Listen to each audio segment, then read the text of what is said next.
Hey, welcome back. We saw different data structures so far. Today we learn another interesting data structure, that is dictionary. In dictionaries, we store data as key value pairs inside curly braces like this. You can have as many key value pairs as you want, separated by comma. Let me explain how exactly this works. Now, you can think of it like a real life dictionary where you look up a word, in our case this will be the key, to find its meaning, which is the value.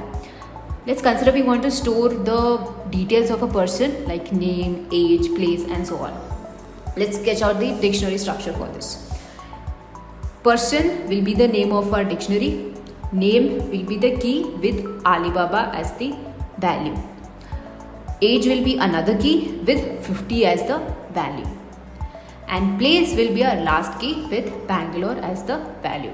One thing to notice here is that the keys and values you take can be of any data type.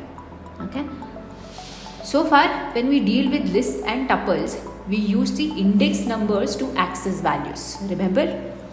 But when it comes to dictionaries, there are no index numbers. Instead, we use keys in the dictionaries to access values inside the key. So it's very similar to the index numbers that we had in tuples and lists. So if we wanted to know how old the person is, we use the key age to get the value inside the key.